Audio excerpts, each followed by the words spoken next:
Okay, before I get started, first thing I'd like to do is just really compliment our band Saturday night. I really forgot to say how important they were as far as the atmosphere and everything that goes with that. They were a big advantage for us. Really appreciate them along with our fans. First home game, our players are very excited about that. I know our coaches are too. We're playing a very good Tulane team. When you look at them from top to bottom, they're a veteran team.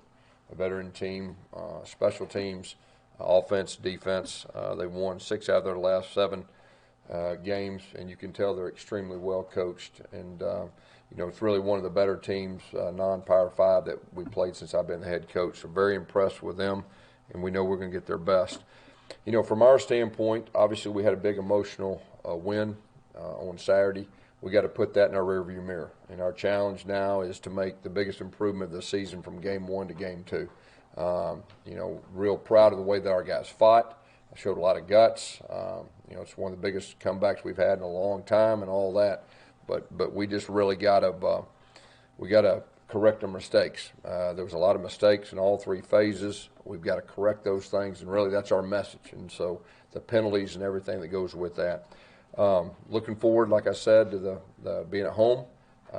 Very excited about our crowd and everything that goes with that. Questions? You've been in a situation before. How hard is it to keep their kind of emotions refocused? Yeah, that's going to be our challenge. That's going to be our challenge as a team because, I think everybody saw that was a big emotional win. Everything that goes with that. You got to put that in your rearview mirror. Everybody's patting on the back and everything. You got to put that in your rearview mirror, and you got to realize that we're playing a very quality opponent. And our players turn on the film. They can tell these guys they play their guts out. They play hard, and they're talented. Gus, I would guess the worst day for punt coverage you've had in a long time. Oh yeah. What do you see on tape that was causing that to happen? Well, we got to cover better. That's really the bottom line. They did a good job of holding us up. We did a poor job of covering, and that's definitely one of our biggest things that we're addressing this week. It could be personnel. It could be some personnel changes. But we were pretty solid on that last year, and give Oregon credit, but at the same time, our expectations are to do a lot better job, especially with the veteran punter that we have. Did Aaron have to adjust his running style at all to adjust for the big scoreboard there that was hanging? No, that didn't affect us at all. Same thing with kickoff coverage. You guys were nasty ranked last year, and Yeah. yeah, Sure did. That's really 2 of our biggest focuses really on our team is to correct those 2. That'll be a very important factor for this week, and we'll do a better job this week with that in both areas. In week 2, what kind of step forward would you like to see Bo Nix make as an overall? Yeah, it's just like the rest of them. Everybody's got to improve. That's really our message. Whether it's a player, a quarterback, a coach, we all got to improve from week 1 to week 2, and really the good teams do that. He at least has a game under his belt now.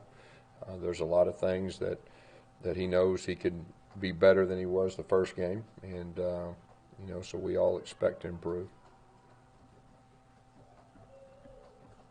Can you talk a little bit about Tyrone Truesdale? Looked like he stepped up and had his best game. He did. He played well. There's no doubt, and it was good. He's got some experience, and now he's taking his game to the next level. Just got to continue to do that. But he made some big plays for us, and of course, like we said the other day on that 4th down and a half-a-yard play, he really got some great penetration and helped the linebacker, run through the alley. Yes, to that end, how did Thomas and Newkirk respond after play? Yeah. They got in there. They had, both of them were limited during fall camp, and so the plan was just to play them a selected number of plays, and that's what we did. We expect both those guys to improve, each week the more they play. You guys, you were using a tight end quite a bit more than I can remember you doing in a while. Talk about your decision to do that. Yeah, well, that's kind of what we talked about, in the off season. Just a little longer edges. A lot of times when you play, the odd front teams, a little wider edges, allows your offensive lineman to go more vertical and not as sideways. So that was part of the plan. We were winning that game thinking that we'd get even front and odd front. Well, we get there and it's mostly odd front, and then they were doing a lot of moving and everything that goes with that. So that was part of the plan, just to get a wider edge and create a few more seams, especially on the cutback. And then, of course, we hit the bounce, late in the game too. So that helped. Is that going to be part of your identity going forward, or is it? Yeah, I mean that's what we want the flexibility to do whatever we've got to do with what the defense has given us. So, we'll have that in our package, the rest of the season. How much does Spencer and I help you guys in the run game, especially Yeah. in the second half? Yeah, he gives us a lot of flexibility. You saw him with his hand down. You saw him with, in H-back. He's a physical guy at the point of attack. And like we said the other night, he made a big catch in the game. I mean, that was a huge play in the game, and he tight turned and got a couple extra yards. So he had a very solid game. Were you happy with your offensive tempo, or would you like to go even faster? Yeah, there was times in the game that, we did slow it down intentionally. We wanted to make sure we had everything right and all that. But at times our tempo was really good, and especially after we got some momentum, some bigger plays, and specifically the one that was uncovered. Eli Stove and our quarterback was headsy enough to see that and just throw it out there. That was just a inside zone. So at times our tempo was good, and I think too that we'll get better as the season goes on with everything from a young quarterback to a couple of new guys too. So how much is Tulane's turnaround since the end of last season has to do with quarterback Justin McMillan, and how familiar are you with him since he was at LSU? Yeah, he was. I think Kevin was there when he was there. He's a very talented guy. He's got an unbelievably strong arm, and I think like they said, they won the last 6 out of their 7 games. They're a team on the rise. When you turn on the film Sunday, when you get back after you put the other one to bed, and it gets your attention in a hurry, and so they're a very, very quality opponent.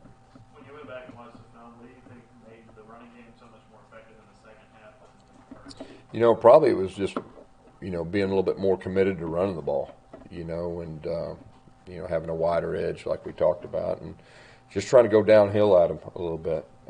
They had the wide edges, and, after Bo kept that one early on, they weren't going to let him do that anymore. And so they kind of widened everything out, and so it gave some opportunities inside. And so it was really more of hey, we're going to be committed to do it, and let's try to wear him down and take some pressure off our quarterback too. I wanted him to be settled down a little bit more, and I think that helped, all the above. How do you feel about trying to get a second option behind Whitlow, a guy that could do some every down stuff? Yeah, we definitely, that's a focus of ours. There's no doubt. I just felt like the other night, we just really needed to go with our veteran guy, the way the game was going. But that will definitely have to be a focus so we don't wear him down. And we've got other guys that we feel very good about. Cam Martin, obviously, and those young guys too are all coming on. And I know Cadillac, is ready to have some other options. And, really by the time we get to SEC play, I really want all that defined, about who we're going with in order. And the good thing is we got 2 non-conference games now, and we can kind of, test some things out and get that ready by the time we get to our SEC play. How close are you to able to put DJ Williams out there after a shoulder procedure and missing most of the preseason? Yeah, that did hurt him. There's no doubt, but he is a quality player in his own right, and we've got confidence in him also. Do you have any clarification on Will Hastings' situation? Yeah, we feel that Will's got a good chance of playing. Matter of fact, he may get a chance to practice some today. We'll see how that goes, but there's a good chance he'll play. How about TD? Same thing. Yeah, there's a good chance he'll play too. We'll see how that goes in practice. Right now I'm just telling you there's a good chance, but we'll see how everything plays out. Eli came back, one of those guys, Yeah. and had to play a pretty big role for you guys. How excited was it for you just to see him step into that and kind of pick up right there? Yeah, I was really excited, and we tried to be smart with him. He got a little banged up in fall camp, and really our mindset was, let's get him the game. And he wasn't in like 100% shape. I think game shape he'll get better, each week. Like I said, I think if he was 100%, I think he'd have house called that one speed sweep. And but he's excited. When we get flashback full time, that'll be a really good arsenal of guys that can really run, that will help open up our offense. What makes you more excited as head coach? One where you win in the last minute, seconds, because you've had a number of those, or one where you kind of execute 4 quarters and you feel pretty good about the whole 60 minutes?